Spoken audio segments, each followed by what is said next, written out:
देखो बेटा, इस सवाल में हम लोग देखते हैं क्या है। दो इक्वल चार्ज हैं A and B, are at a distance D apart. ठीक है, A and B are distance apart. ठीक है, तो एक चार्ज अपने पास ए है और दूसरा चार्ज अपने पास बी है। दोनों के बीच में जो डिस्टेंस है वो आर। ठीक है, इक्वल पॉइंट चार्ज बोला तो मान लेते हैं क्यू और ये भी मान लेते हैं Q. A third charge is placed on the perpendicular bisector. तो मान लो थर्ड चार्ज किसी भी पॉइंट पे सपोज यहां पर ही बैठा था, तो थर्ड चार्ज को यहां पर आपने बैठा दिया।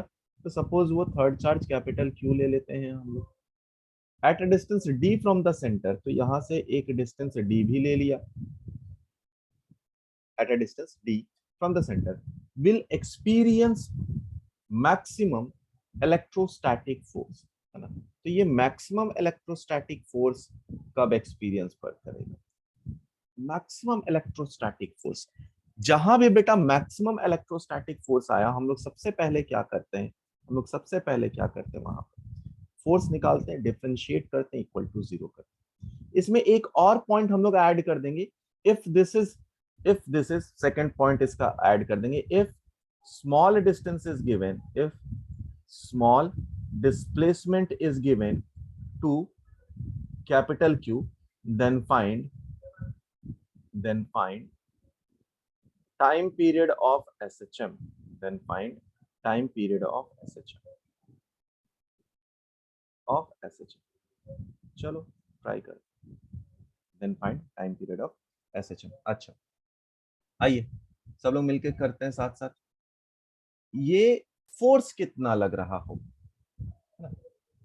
ये फोर्स कितना लग रहा होगा? अगर मान लो यहाँ पर मैंने स्मॉल क्यू चार्ज दे दिया, मान लो स्मॉल क्यू चार्ज दिया है ना, मान लो स्मॉल क्यू जो कि माइनस चार्ज दे दिया, तो माइनस चार्ज देने के कारण ये अट्रैक्टिव होगा, ये भी अट्रैक्टिव होगा फोर्स, है ना।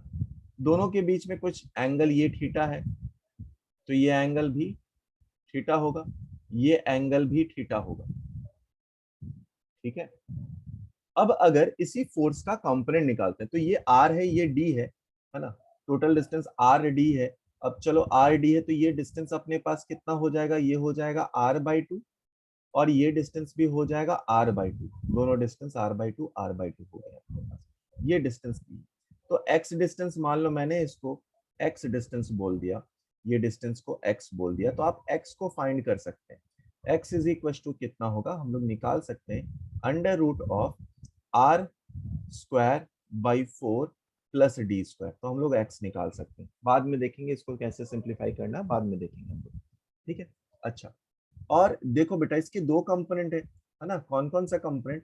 एक कंपोनेंट तो इधर आ जाएगा एफ कॉस थीटा, ये भी आ जाएगा एफ कॉस थीटा। दोनों फोर्स बराबर होंगे, ये हम लोग बोल सकते हैं, क्योंकि सारी चीजें आइडेंटिकल है। तो F cos theta, F cos theta, लेकिन तो कैंसिल आउट हो जाएगा। लेकिन दूसरा कंपोनेंट इसका इधर रहेगा, ये दूसरा कंपोनेंट ये इधर रहेगा, ये क्या हो जाएगा? एफ साइन थीटा दोनों का रहेगा, एफ साइन थीटा। तो अगर इसी ट्रायंगल से साइन थीटा को निकाला जाए, साइन थीटा, इस ट्रायंगल से साइन थीटा को निकाला जाए, तो ये एंगल आपने थीटा रखा था, साइन थीटा क्या होता है बेटा? साइन थीटा हो जाएगा डी अपॉन एक्स के बराबर हो जाएगा। ठीक है, आइए अब हम लोग अपने कार्यक्रम पे आगे चलते हैं। तो सबसे पहले अपने को क्या क्या निकालना था, उस चीजों पे हम लोग फोकस करते हैं। तो अपने को नेट फोर्स देखना है, एफ नेट। एफ नेट वो है अपने पास कितना? Two times F sine theta के बराबर। एफ किसके बराबर है बेटा?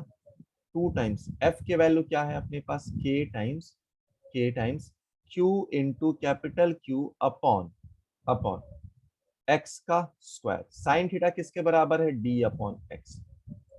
ठीक है, तो एफ नेट किसके बराबर आ गया अपने पास? एफ नेट ये बराबर आया two times of K into Q into D upon X का क्यूब, और एक्स है अपने पास, उसको लिख ही देते हैं, R square by four plus D square का पावर 3/2। ठीक है, क्योंकि ये रहा एक्स था, उसका क्यूब कर दिया, अंडर रूट में था तो 3/2। अच्छा, फोर्स तो आ गया अपने को। तो मैक्सिमा फोर्स देखना है, मैक्सिमम फोर्स का मतलब क्या देखना अपने को, df अपॉन डिस्टेंस d करा, df अपॉन dd लिख देते हैं, dd, df अपॉन dd मतलब differentiating with respect to d। अब देखो बेटा, इसको हम लोग अगर लिखना चाहें तो ये किसके रिस्पेक्ट में डिफरेंशिएट कर रहे हैं, d, और ये u बाई v का फॉर्म है, u बाई v का फॉर्म है। तो u बाई v के फॉर्म में अगर हम लोग डिफरेंशिएट करें तो क्या लिखते हैं उसको, बाकी सारे टर्म्स कांस्टेंट है तो मैं उसको रहने देता हूँ, डिनोमिनेटर का स्क्वायर, डिनोमिनेटर का स्क्वायर। चलो मैं साइड में आपको u बाई वी का डिफरेंशिएशन बता ही देता हूँ। तो v स्क्वायर ये होता है u into V dash minus v into U dash, ये होता है उसका डिफरेंशिएशन। तो चलो नीचे में v डैश का मतलब समझिए ना, इस पूरे का स्क्वायर कर दिया। ऊपर क्या क्या आया अपने पास उसको अब लेते हैं। तो सबसे पहले u जो कि है अपने पास d, बाकी सारे कांस्टेंट हम हटा दिए हैं, इनटू u की जगह पे d, v का डिफरेंशिएशन, इस पार्ट का डिफरेंशिएशन। तो इसका डिफरेंशिएशन कितना होगा बेटा, चेन रूल से निकलेगा तो ये पहले हो जाएगा are square by four plus D square into, ठीक है, 3/2 जो पावर था उसका वो बाहर आएगा डिफरेंशिएशन, इनटू इनटू इसका पावर 3/2 माइनस वन यानी कि 1/2, और यहां पर आ जाएगा अपने पास 2d के बराबर। इसको मैं साइड में डिफरेंशिएट कर रहा हूं ताकि आपको और अच्छे से क्लियर हो सके, ठीक है। तो यहाँ पर मैं इसको डिफरेंशिएट कर रहा हूँ, अगर y की वैल्यू कभी सपोज सेम फंक्शन ले ले रहे हैं हम लोग, आर स्क्वायर बाई फोर में R square by four plus D square का पावर 3/2। तो आप इसको जब डिफरेंशिएट करते हैं बेटा तो क्या रूल था अपने पास, d, ये है अपने पास R square by four plus D square का पावर 3/2।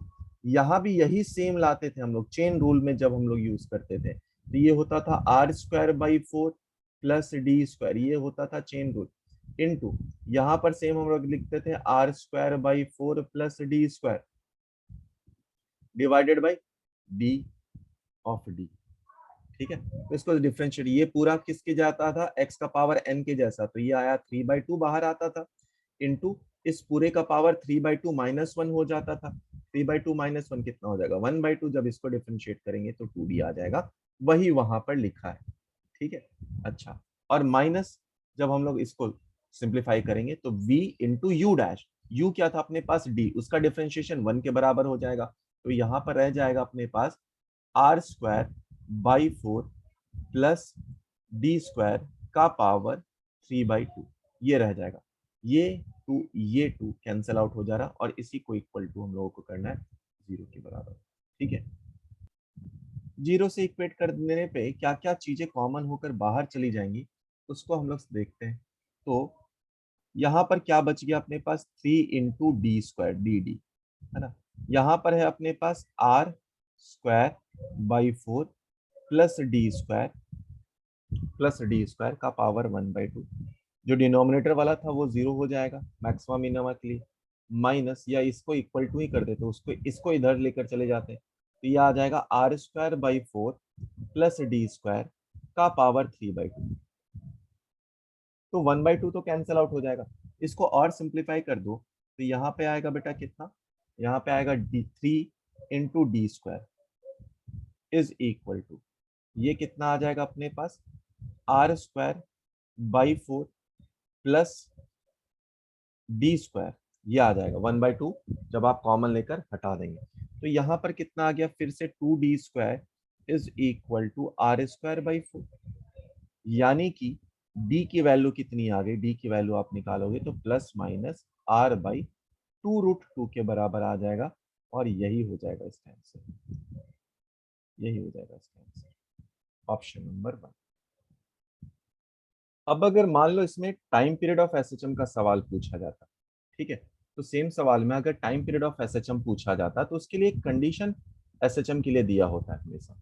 कौन सा कंडीशन, जो डिस्प्लेसमेंट है वो बहुत स्मॉल है, मतलब जो डिस्प्लेसमेंट है अपने पास d की वैल्यू बहुत बहुत बहुत बहुत छोटी है r से, यानी डी स्क्वायर को आप क्या कर सकते हैं, नेग्लेक्ट कर सकते हैं, यानी कि इस केस में अगर आप लिखें तो क्या लिख सकते हैं, एफ नेट की वैल्यू किसके बराबर हो जाएगी, ये हो जाएगी 2 times of k into Q into capital Q into d divided by divided by अपने पास। अब इसका आप देखो तो under root of r by 4, r square by 4 कितना हो जाएगा, आर बाई 2, उसका क्यूब तो कितना हो जाएगा ये, आर का क्यूब डिवाइडेड बाई 8, तो 8 ऊपर जाकर कितना बन गया, ऊपर 8 से मैं मल्टीप्लाई कर देता हूँ तो ये आ जाएगा अपने पास एक्सप्रेशन। ठीक है, तो अगर इससे एफ नेट आप लिखें तो एफ नेट को क्या लिख सकते हैं, मास इनटू एक्सेलरेशन, मतलब एक्सेलरेशन इज इक्वल टू आप क्या लिख सकते हैं, 16 k q capital q divided by r cube into d और डिवाइडेड बाई एम हो जाएगा। Force is equal to mass into acceleration. ठीक है, और बेटा हम लोग अगर इसको देखें, अगर इसको और सिंप्लीफाई करें हम लोग तो क्या बोल सकते हैं, देखो बेटा डिस्प्लेसमेंट ऊपर की तरफ हुआ और फोर्स उसका नीचे की तरफ लग रहा है, डिस्प्लेसमेंट ऊपर की तरफ हो रहा है तो फोर्स नीचे की तरफ, मतलब माइनस की तरफ, माइनस है ये। इसको और सिंप्लीफाई करें तो डी को जो डिस्प्लेसमेंट उसको आप एक्स से भी लिख सकते हैं, मतलब ये कैसा है बेटा, ये x double dot is equal to minus omega square times x के बराबर, यानी यहां से आप ओमेगा निकाल सकते हैं। तो ओमेगा की वैल्यू कितनी आ गई, यहां से अगर आप कंपेयर करके ओमेगा निकाले तो ओमेगा की वैल्यू आ गई 16 k q q divided by r cube into m, ये आ गया ओमेगा। तो टाइम पीरियड कितना आ गया, टाइम पीरियड आया 2 पाई बाई ओमेगा। अब ओमेगा की वैल्यू यहाँ पर हम लोग पुट कर देंगे, टाइम पीरियड अगर पूछा होता तो वो भी हम लोग निकाल सकते हैं। ठीक है, तो टाइम पीरियड कई बार पूछा जाता है एसएचएम का, किसमें, इलेक्ट्रोस्टैट्स के कंसेप्ट भी यूज करके। तो हमेशा हम लोग फोर्स निकालेंगे, फोर्स में जो एक्स का टर्म होगा उसको छोटा रखेंगे और फोर्स से आप एक्सेलरेशन निकालेंगे, एक्सेलरेशन निकल गया तो वहां से कंपेयर करके आप ओमेगा निकालेंगे और ओमेगा आ गया तो उसके बाद फिर आप क्या कर सकते हैं, time period is equal to 2 pi by omega कर सकते हैं। ठीक है, देख बेटा इसमें क्या बोल रहा है, particle of mass m carrying charge minus q1 is moving around a charge plus q2 along circular path। ठीक है, तो हम लोग एक सर्कुलर पाथ ले लेते हैं, इस सर्कुलर पाथ के अराउंड चार्ज पार्टिकल अपना मूव कर रहा है, इस सर्कुलर पाथ के कारण के अराउंड चार्ज पार्टिकल अपना मूव कर रहा है। तो कौन सा चार्ज पार्टिकल मूव कर रहा है, अगर हम लोग उसको देखें कि कौन सा चार्ज पार्टिकल अपना मूव कर रहा, तो यहाँ पर मान लो पार्टिकल जिसका मास दिया है m, जो पार्टिकल जिसका मास दिया है m वो रखा हुआ है। ठीक है, वो रखा हुआ है यहाँ पर वो सेंटर वाला पार्टिकल जो कि Q2 बोला गया वो रखा है, यहाँ पर माइनस Q1 इसके ऊपर दिया हुआ है चार्ज। अब यहाँ पर हम लोग मान लो बेटा दे दें कौन सा वेलोसिटी, इसको दे दे कुछ v, तो प्लस माइनस के कारण अट्रैक्टिव फोर्स लगेगा कौन सा, इलेक्ट्रोस्टैट्स का, तो यहाँ पे फोर्स ड्यू टू इलेक्ट्रोस्टैट्स लगेगा, यहाँ पर फोर्स ड्यू टू सेंट्रीफ्यूगल लगेगा। दोनों फोर्स को हम लोग बैलेंस कर देते हैं और वहां से हम लोगों को वेलोसिटी निकलेगा तो टाइम पीरियड निकल जाएगा। ठीक है, तो हम लोग बैलेंस कर लेते हैं, क्या लिख सकते हैं हम लोग, k times of Q, Q की वैल्यू अपने पास Q1 Q2 upon are square, ये हो गया, this is equal to m into v square upon r के बराबर। ठीक है, इसको सिंप्लीफाई कर लो जरा, आर आर यहाँ से आ गया अपने पास v, v की वैल्यू कितनी आ गई, under root of k q one q two upon r into m के बराबर, ये आ गया। जैसे ये आया हम लोग क्या लिख सकते हैं, अब अपने को टाइम पीरियड चाहिए, तो time period is equal to क्या होता है, time period is equal to 2 pi r by v के बराबर होता है। वी की वैल्यू पुट कर दो यहाँ पे 2 pi into r into v की वैल्यू पुट करो, आंसर अपना आता चला जाएगा। वी की वैल्यू आप पुट कर दो, तो v की वैल्यू अपने पास कितनी है, 1/4 पाई, k की वैल्यू होती है 1/4 पाई एप्सिलॉन, तो नीचे है 1/4 पाई एप्सिलॉन, वो ऊपर चला जाएगा, यह आ गया 4 pi epsilon into r into m upon Q1 Q2 upon Q1 Q2। ठीक है, तो इसको आप सिंप्लीफाई कर लीजिए और सिंप्लीफाई करेंगे तो आई गेस आपको आंसर, चलो और भी सिंप्लीफाई कर ही देते हैं, पाई को अंदर भेजोगे तो पाई स्क्वायर हो जाएगा, 2 को अंदर भेजोगे तो 4 4 16 हो जाएगा। तो आप चेक कर लो, आप चेक करके देखोगे तो फर्स्ट ऑप्शन आ जाएगा।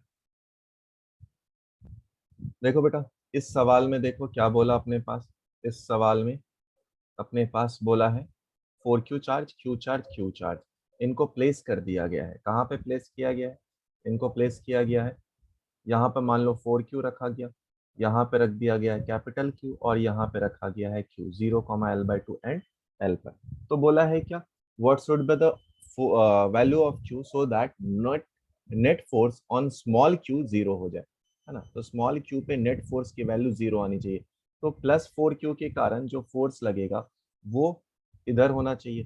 कितना होगा वो कितना होगा, K times of 4Q into Q divided by L², ये होगा।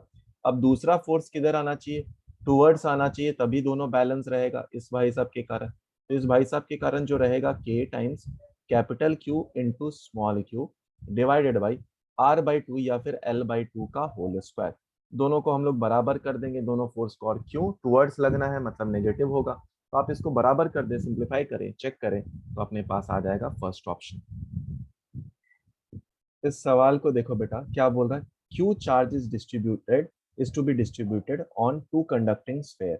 तो एक क्यू चार्ज को डिस्ट्रीब्यूट करना है। मान लो यहाँ से अगर यहाँ पे अगर इस वाले पे x चार्ज दिया, तो यहाँ पर कितना बाकी रह जाएगा, q माइनस एक्स बाकी रह जाएगा। दोनों के बीच का सेपरेशन बोलेगा कुछ, what should be the value of charge on the sphere so that repulsive force between them become maximum. ठीक है, तो कोई डिस्टेंस अगर हम लोग r ले लेते हैं, तो इन दोनों के बीच में जो लगने वाला फोर्स होगा वो क्या होगा, वो होगा k times of x into Q minus x divided by R²। इसको और सिंप्लीफाई करो, अब क्या बोल रहा है, K/R², ये आया अपने पास Q into x minus x² के बराबर। क्या बोल रहा है, कितना फोर्स का डिस्ट्रीब्यूशन किया, कितना चार्ज का डिस्ट्रीब्यूशन किया जाए सो दैट फोर्स मैक्सिमम हो। तो dF/dx की वैल्यू को 0 कर दो, इसको आप डिफ्रेंशिएट करो तो ये कितना आ जाएगा, ये आ जाएगा Q minus 2x is equal to 0, यानी x की वैल्यू कितना, Q/2, यानी आधा आधा दोनों पे चार्ज आप रखेंगे तो फोर्स मैक्सिमम होगा। ये हम लोग एक बार पढ़े हुए भी थे कि रेशियो ऑफ चार्ज कितना होगा, 1:1 होगा। ठीक है।